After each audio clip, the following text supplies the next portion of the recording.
बिस्मिल्लाहिर्रहमानिर्रहीम। अस्सलाम वालेकुम स्टूडेंट। हम तकाफुल मॉडल डिस्कस कर रहे थे और उसके अंदर आज जो टॉपिक हमने डिस्कस करना है that is called mix model. Table of content में देखते हैं तो हम इस चैप्टर के अंदर प्रीवियस वीडियोस के अंदर हमने तवानी मॉडल डिस्कस किया हुआ है, मुदारबा मॉडल, वकाला मॉडल, और आज जो इस वीडियो के अंदर हम कवर अप करेंगे दैट इज और वकाला मिक्स मॉडल। मिक्स मॉडल में हम किन दो मॉडल्स की खसूसियात को मिक्स कर रहे हैं। फर्स्ट वन इज मुदारबा model and second one is वकाला मॉडल, और हम इन दोनों मॉडल की खसूसियात को मिक्स करके एक न्यू मॉडल बना रहे हैं that is called mix model. तो मिक्स मॉडल मुदारबा प्लस वकाला बेसिकली है क्या चीज़। तो एक तो चीज़ ज़हन में रखिएगा, ये सबसे ज़्यादा मिडिल ईस्ट के अंदर यूज़ किया जाता है और इसके अलावा widely acceptable takaful companies world wide. Pakistan के अंदर भी सम हाउ कुछ कंपनीज यूज कर रही हैं। मिक्स मॉडल में देखें तो दो एग्रीमेंट हैं, एक मुदारबा एग्रीमेंट है, एक वकाला एग्रीमेंट। अगर हम मुदारबा एग्रीमेंट को देखें तो मुदारबा agreement basically profit and loss base पे होता है और वकाला एग्रीमेंट एजेंसी एग्रीमेंट होता है जिसके अंदर हम फी पे कर रहे होते हैं। अब फिर यहाँ पर किस तरह वर्किंग होती है तो देखें, हमने प्रीवियस वीडियोस के अंदर पढ़ा है कि फैमिली तकाफुल के अंदर हमारी जो कंट्रीब्यूशन आती है उसको हम दो हिस्सों में डिवाइड करते हैं। First one is called participant investment fund and second one is called participant तकाफुल फंड। अब ये जो पार्टिसिपेंट इन्वेस्टमेंट फंड होता है ये इंडिविजुअल का होता है और इसको वो क्या करते हैं, इन्वेस्ट करते हैं। और ये पीटीपी जो होता है ये बेसिकली रिस्क फंड होता है, ठीक है, जिसका बेसिक ऑब्जेक्टिव क्या होता है कि जितने भी क्लेम्स होंगे, जितने भी एक्सपेंस होंगे वो इस पूल में से लेस किए जाते हैं। पार्टिसिपेंट तकाफुल फंड में से रिस्क किया जाता है। तो यहाँ पर हम क्या करते हैं, बेसिकली पीआईएफ को मेंटेन करने के लिए हम वकाला मॉडल यूज करते हैं और पीटीएफ पार्टिसिपेंट तकाफुल फंड को मेंटेन करने के लिए हम वकाला मॉडल। मेन के पीटीएफ के अगेंस्ट वकाला एग्रीमेंट होता है और वहां पर हम फी चार्ज कर रहे होते हैं, और PIF investment fund individual fund होता है, ये मुदारबा एग्रीमेंट के तहत चल रहा होता है और यहाँ पर हम प्रॉफिट एंड लॉस डिस्ट्रीब्यूट कर रहे होते हैं। तो नीचे पढ़ते हैं हम, बिलो कहता है वेयर अल वकाला contract is use and the underwriting activity. Underwriting activity mean जिस चीज का एग्रीमेंट हुआ था, ये थी हमारी अंडर राइटिंग के तकाफुल के अंदर अंडर राइटिंग एक्टिविटी है कि पार्टिसिपेंट कंट्रीब्यूट करेंगे और तकाफुल कंपनी उस पैसे से अगर किसी को रिस्क होता है तो वो मैनेज करेगी।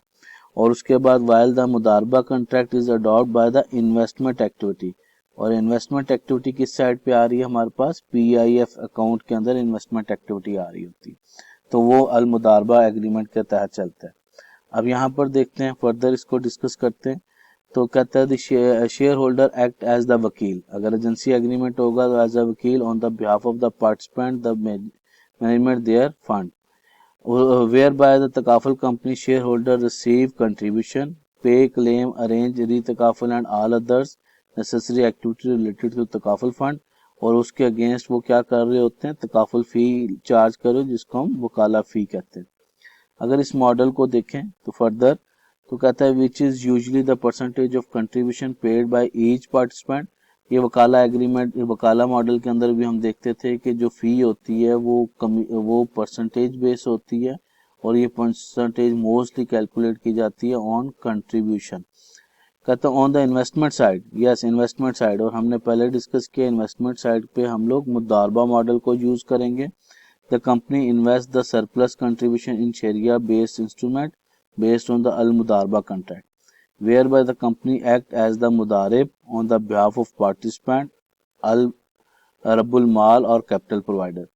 तो ये किस साइड पे मुदारबा, ये आपके investment side PIF investment side पे ऑपरेटर जो होगा वो मुदारिब होगा, पार्टिसिपेंट जो होगा रब्बुल माल होगा, और पीटीएफ पार्टिसिपेंट तकाफुल फंड जो रिस्क के लिए बनाया जाता है उस जगह उस साइड पे पार्टिसिपेंट जो होगा वो प्रिंसिपल होगा और वो ऑपरेटर जो होगा वो वकील या एजेंट होगा और उसके अगेंस्ट वो कमीशन चार्ज कर रहा होगा। तो हम ये मॉडल की डायग्राम देखते हैं। तो ये मॉडल है।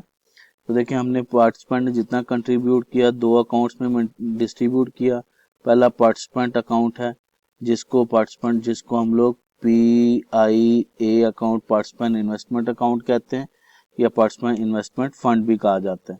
और दूसरा जो अकाउंट है हमारे पास that is called participant special जिसको हम PTA पार्टिसिपेंट तकाफुल फंड या PTF पार्टिसिपेंट तकाफुल फंड कहा जाता है। और इसी तरह ये PIA या PIF दोनों नाम यूज किए जाते हैं। अब यहाँ पर हमने पहले डिस्कस किया है कि ये जो साइड होगी ये आपके पास तकाफुल investment account participant investment account ये मुदारबा के तहत चलेगा। तो यहाँ पर देखिए हमने इस पैसे को इन्वेस्ट किया और इन्वेस्ट करने के बाद जो प्रॉफिट आएगा वो डिस्ट्रीब्यूट हो जाएगा between the share holder and participant. और इस साइड पे देखें हमने अंडरराइटिंग कॉस्ट का मतलब क्या था, ये जो क्लेम वगैरह होते हैं ये सारे, इसके बाद री तकाफुल फी आ गई, एडमिनिस्ट्रेशन कॉस्ट आ गई, तो ये सारी चीज़ें रिस्क फंड से कंप्लीट हो गए। उसके बाद कमीशन ये कौन सा कमीशन है, वकाला एजेंसी के अगेंस्ट, वकाला एग्रीमेंट के अगेंस्ट जो वकाला फी पे की जा रही है, ठीक है, तो ये कमीशन भी इसी में से लेस किया जाएगा। तो और रिस्क फंड और बाकी जो अमाउंट बच जाएगी जिसको हम सिंपल वर्ड में सरप्लस कहते थे, वो पैसा जो है इन्वेस्ट किया जाएगा। और वो दोनों पैसे इन्वेस्ट कर रिस्क फंड का पैसा इन्वेस्ट करके तो जो रिटर्न आएगा वो फिर अकॉर्डिंग टू द मुदारबा मॉडल जो प्रॉफिट आएगा वो अकॉर्डिंग टू द मुदारबा मॉडल दोबारा डिस्ट्रीब्यूट हो जाएगा। क्वेश्चन देखते हैं जी, इस मॉडल को देखते हैं तो कैलकुलेशन देखते हैं एग्जांपल पे तो देखें टोटल कंट्रीब्यूशन आया 100,000। अब इस 100,000 को हमने डिस्ट्रीब्यूट करना है 30% एंड 70% से। तो ये 30% हमने रिस्क फंड में भेजा जिसको हम PTF पार्टिसिपेंट तकाफुल फंड, जिसका बेसिक ऑब्जेक्टिव रिस्क को मेजर करना, ये रिस्क को मैनेज करना होता है। और यहाँ पर 70% जो है वो हमने PIF पार्टिसिपेंट इन्वेस्टमेंट फंड में भेज दिया। अब यहाँ पर जब 70% लिया तो इसका जब 70% लिया तो वो अमाउंट बनती है 70,000 और इसका जब 30% लिया तो वो अमाउंट बनती है 3,000। अब इस 3,000 को हमने आगे इन्वेस्ट कर दिया, 10% प्रॉफिट रेट था तो हमारे पास 10% 30,000 का 3,000 आया।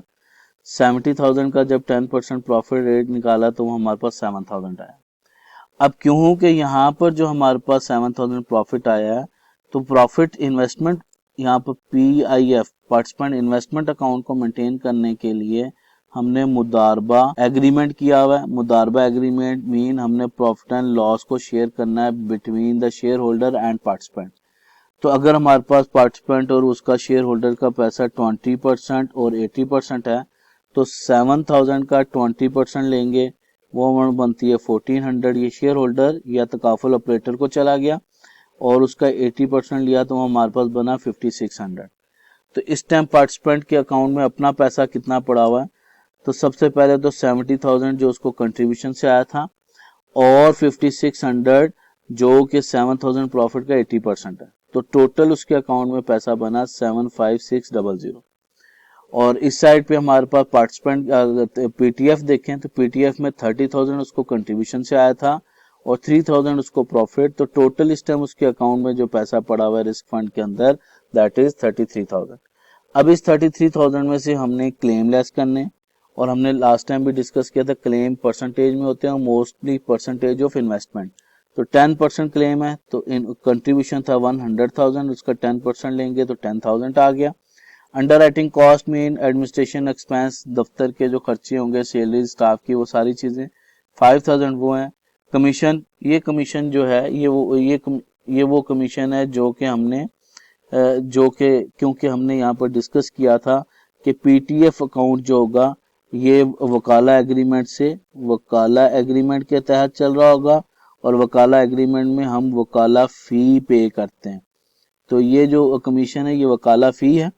अब ये सारे खर्चे लेस करने के बाद अगर कुछ बच जाता है दैट इज कॉल्ड सरप्लस, और हमने कहा था ये सरप्लस भी डिस्ट्रीब्यूट होता है बिटवीन द कंपनी, ऑपरेटर और पार्टिसिपेंट।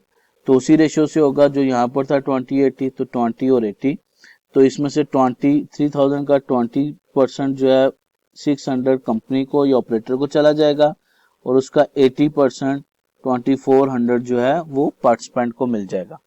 अब पार्टिसिपेंट के इंडिविजुअल अकाउंट में पहले 75,600 था, अब 2400 उसको सरप्लस में से 80% मिला, तो पार्टिसिपेंट के इंडिविजुअल अकाउंट में इस टाइम 78,000 रुपीज पड़े हुए, डॉलर या रुपीज पड़े हुए।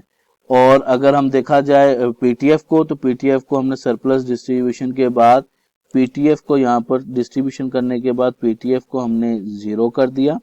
तो यहाँ पर अगर देखें पार्टिसिपेंट तकाफुल फंड 0 है, पार्टिसिपेंट इन्वेस्टमेंट फंड 78,000 है और ये 2,000 ऑपरेटर का, ये शेयर होल्डर का है, जो अकाउंट हम मोस्टली प्रिपेयर नहीं कर रहे होते।